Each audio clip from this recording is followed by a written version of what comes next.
So in chapter 5, Maggie took Noah Farm out on a walk and ran into her friend Beatrix, who was acting different. She couldn't tell the right story about why she didn't come to Sonia's Sweets opens. So Maggie thought she was not telling the truth, thought something else was up. And No Farm has been acting really weird and afraid of the apartment that they live in because supposedly it's haunted. And Maggie is going to have a babysitting job for Lisa and Caroline. She's going to look after Beckett for a few hours. So let's start chapter 6. It's no fair. How come you get all the jobs? Asked Finn. Dog walking, babysitting? You're allergic to dogs, I reminded him. And the babysitting job just sprang up organically from taking care of No Farm. Still, said Finn, I could totally use the cash. Oliver is working at the comic book store, and Red gets paid to help his mom sell stuff on eBay. So I'm the only one of my friends who's always broke. I had to ask Mom for an advance on my allowance this week so I can go to the movies with Lulu. Hey, you asked me to borrow cash so you can go to the movies, I said. Right, because Mom said no. She's already advanced me 2 weeks' allowance, so according to her, I need to learn how to live within a budget. By borrowing money from your sister? I asked. Exactly, Finn grinned, and held out his hand for me to slap. Obviously, I ignored it. That smile probably works really well when you want something from Mom or Lulu, but I'm not buying it. Even though I said this, I had to admit it was hard to stay mad at my brother. How about I ask Lisa and Caroline to use us both next time, I asked. That would be awesome, said Finn. Thanks. Hey, have you ever heard of the Adams Mansion on 8th Avenue and Carroll Street? I asked. Nope, said Finn. How come?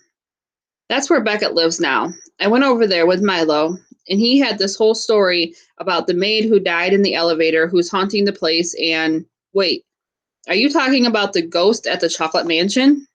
Asked Finn. So you have heard of it? I asked. Sure, I just didn't know where it was. Huh, I said. What else do you know? Nothing, said Finn, just that it's haunted.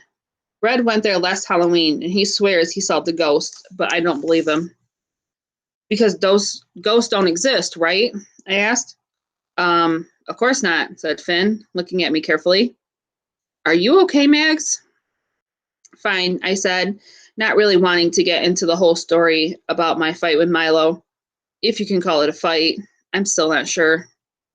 I flopped down on the couch next to my brother and changed the subject. You'll love Beckett. The kid's hilarious. Hey, did you ask Mom for permission already? Asked Finn. Permission for what?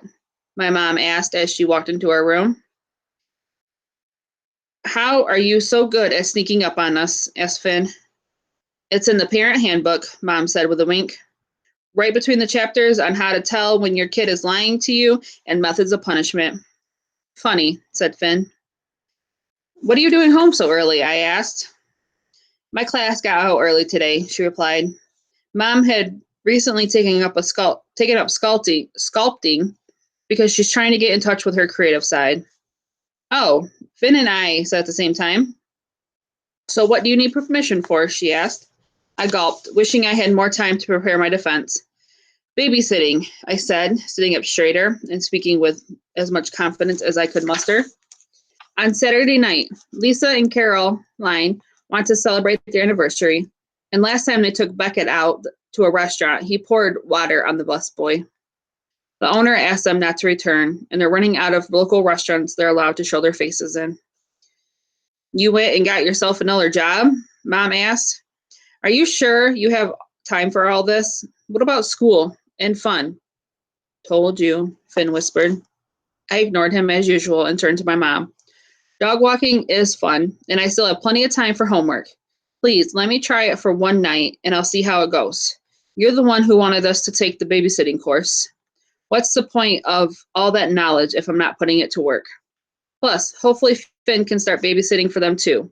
It'll be good for him. It'll keep him off the streets. I poked at my brother's side.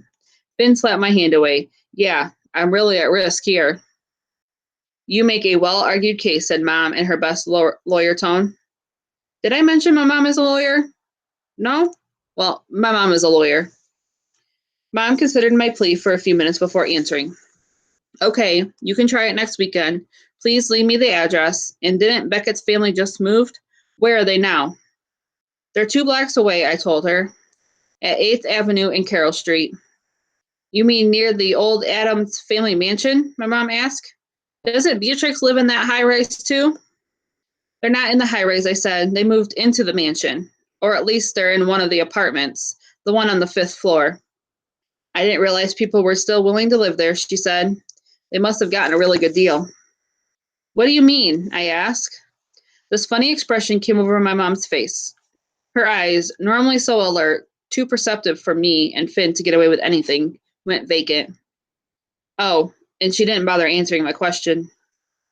Mom, I asked. She stared off into space as if she'd been fully zombified. Hey, Mom, I repeated louder this time. No reply. She was starting to scare me. Mom, I screamed. She finally snapped out of it. What? She asked, blinking at me in confusion, as if she hadn't heard me talking to her for the past few minutes. So can I do it? Babysit, I mean. Sure, she said, if you want to.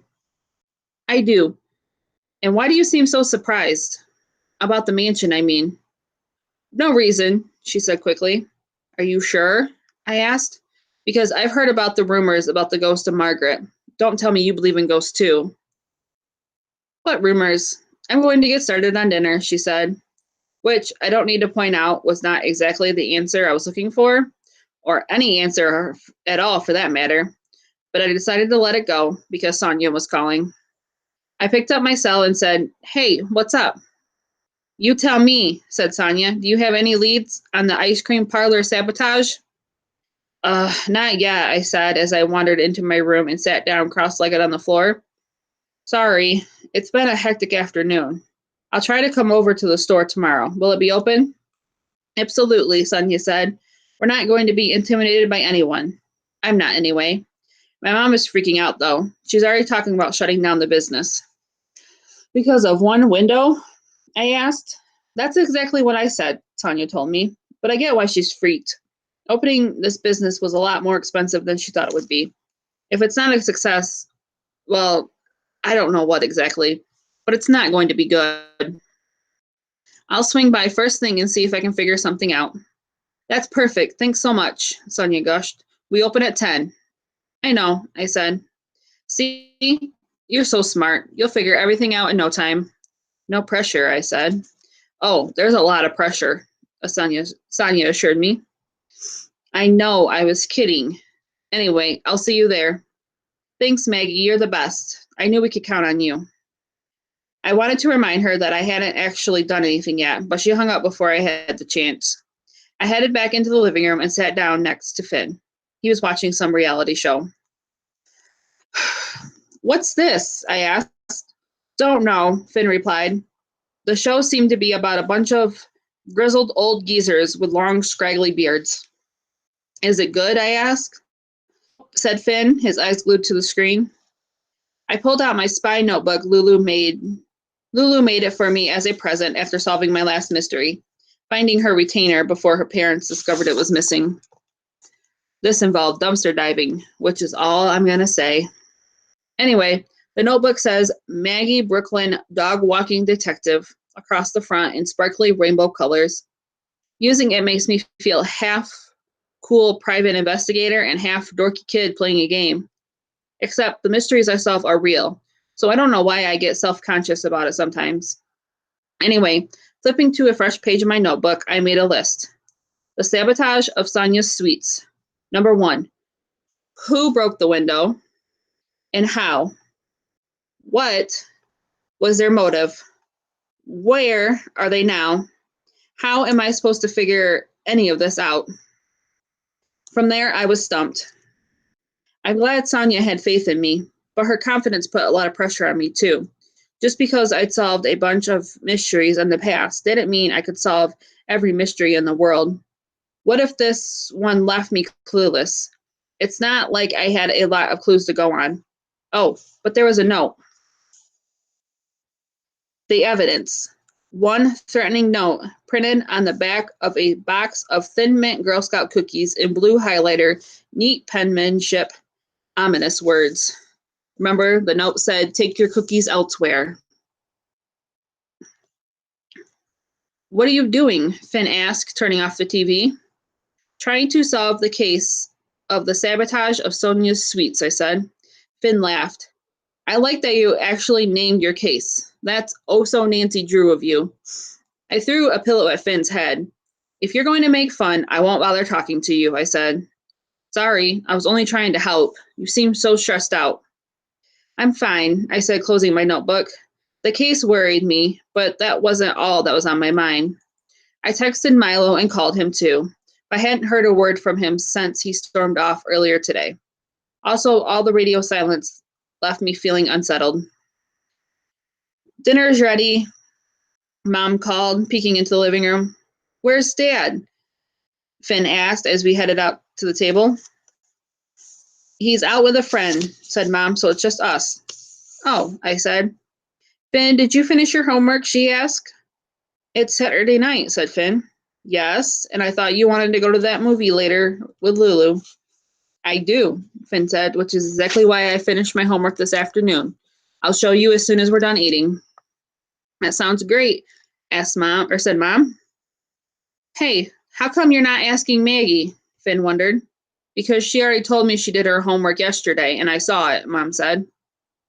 Right, I said. I finished early because I had such a busy day between the Sonia Suites opening and walking Nor Farm at his new house at 8th Avenue and Carroll, in that so-called haunted mansion.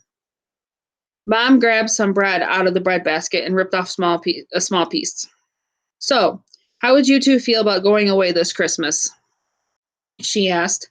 Dad and I were talking about taking a vacation, maybe to Costa Rica. Can Lulu come? Asked Finn. Mom glared at him. No, your girlfriend cannot come on our family vacation. But she's Maggie's best friend, Finn tried. So it's a win-win. I shook my head. Dude, you are pathetic. But it's true, said Finn. He continued to make his case, but I wasn't paying attention anymore. I couldn't help but notice every time I brought up the haunted mansion, my mom changed the subject. So she said her mom's also acting different. So she acts weird every time she talks about the mansion. Her mom changes the subject. So what could that mean? I tried calling Milo after dinner, but his phone kept going straight to voicemail. He must be avoiding my calls. I never would have laughed at him if I had known he was that serious about the ghost thing. Not right to his face, anyway. You're not doing anything tonight? Asked Finn, as he changed from one stained sweatshirt to another, less stained sweatshirt. Everybody's busy, I said. Want to come out with me and Lulu? Finn asked. I huffed out a small breath. It's weird enough that you're going out with my best friend. I don't need to go out on dates with you all the time, too. I mean, once a day is enough, believe me. Sorry for trying to keep you from staying home alone on a Saturday night, said Finn. I'm not alone. Mom's around, I said. Plus, I have a lot to do. You already told me you finished your homework, Finn said. Don't you need to get ready? Take a shower or something, I asked. Why, am I smelly? Finn asked, sniffing his arms. No more than usual, I replied. Oh, you're so funny, I forgot to laugh, said Finn, and he headed into our room before I could even respond. Not that I needed to. I mean, Finn's response? Way weak. And if that was the best he could do, then I clearly won that round. All right, end of chapter 6.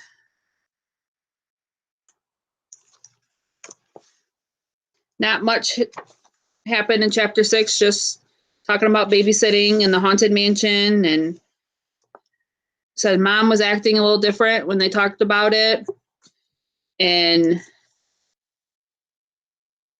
Milo was still angry at Maggie not returning phone calls, but I guess we'll see what happens in chapter 7.